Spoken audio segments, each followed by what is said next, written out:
Wakatoliki duniani wamempata papa mpya ambaye ni Papa Robert Prevost, ambaye huyu sasa atafahamika kwa jina la Papa Leo wa 14.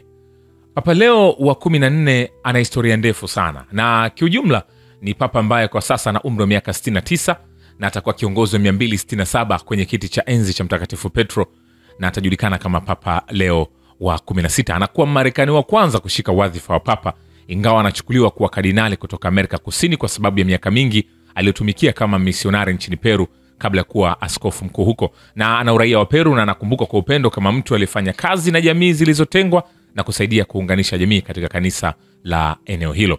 Na alizaliwa Chicago mwaka 1955, na Prevost alihudumu kama kijana wa altare na aliwekwa wakfu kwa padri mwaka 1982. Katika maneno yake ya kwanza kama Papa Leo alizungumza kwa upendo kuhusu mtangulizi wake Francis.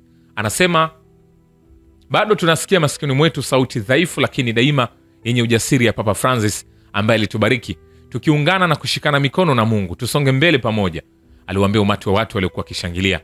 Aliwaambia umati uliokuwa kisikiliza kwenye kanisa kuu la Mtakatifu Petro kwamba alikuwa mwanachama wa shirika la Agustino. Alikuwa na umri wa miaka 30 alipohamia Peru kama sehemu ya mission ya Agustino.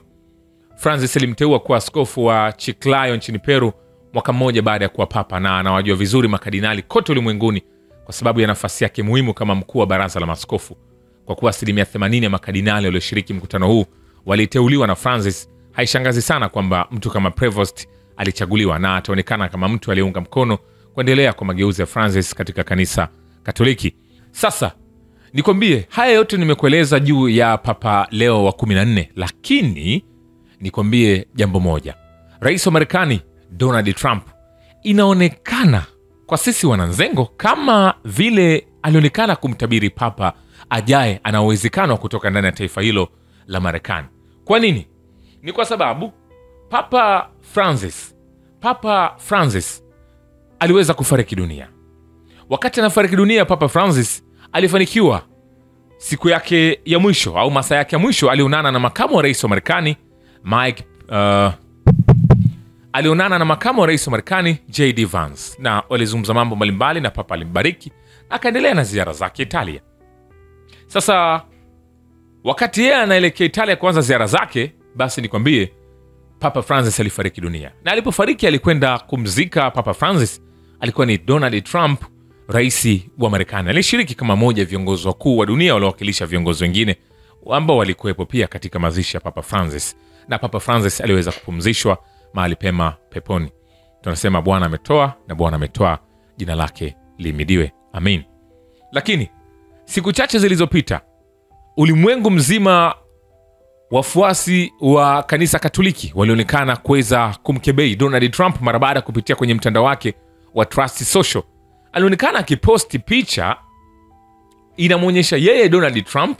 Hiyo picha imetengenezwa katika mfumo wa akili mnemba AI technology. Ilimuonyesha Donald Trump amekaa kwenye kiti cha askofu na amevaa vazi amekaa kwenye kiti cha papa na amevaa vazi la kipapa na amenyosha kidole chake juu kuelekea mbinguni, lakini pia namna ambavyo amevaa alionyesha kama ni mmoja wa watu ambao wanatamani kuwa papa aendelee kuongoza pia dunia.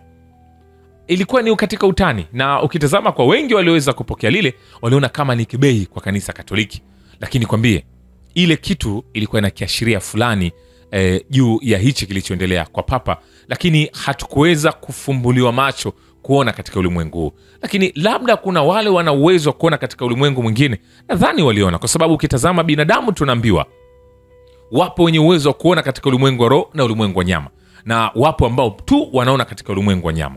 Wale wenye uwezo wa kuona katika ulimwengu wa roho ndo hawa wanaweza kusaidia na mengineo mengi, lakini wenye uwezo wa kuona katika ulimwengu wa nyama tu kawaida, basi wanaishi katika ulimwengu huo. Kwa hiyo kuna uwezekano tulimtazama hivyo, na maswali yanayobaki ni kwamba Papa Donald Trump ni kwamba alionyeshwa na Mungu ama ni nini kilikuwa nyuma yake, au ni yeye mwenyewe aliposti tu ikawa kama bahati kwa kaingia katika mfumo huu? Kwa sababu ishara ya picha hii unaitazama, amevaa nguo ya papa, amenyosha kidole kimoja. Sasa ni kutafsirie kwa hichi kinachoonekana sasa hivi ni kwamba alikuwa anaashiria kwamba kuna mtu atatokea ambaye atakuwa na sura ya Kimarekani, sura ya Amerika Kaskazini, sura ya Kiamerika, ambaye huyo atavaa vazi la papa na akashiria kidole kimoja kwenda hewani, tunatafsiri kwamba alionyesha kwamba atakuwa ni mtu wa kwanza ndani ya Amerika ya Kaskazini, ndani ya taifa hilo la Marekani.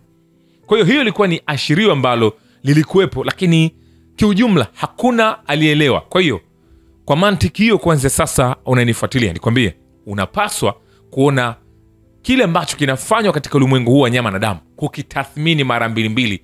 Usijaji kwa mihemko wala kitu chochote, ikiwa na maana kuna jambo linaweza likawa lina happen au linatokea baadaye.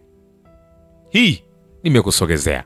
Usisahau kusubscribe na kulike channel hii. Ongereni sana kwa Wakatoliki kwa kumpata Papa mpya, Papa Leo 14 kutoka Marekani. Shukran kwa Baba Ukivita na Historia ya Dunia. Mimi ni Richard Shio, The Rich Voice. Ni follow Instagram na TikTok kama Rich Voice Official. Asante.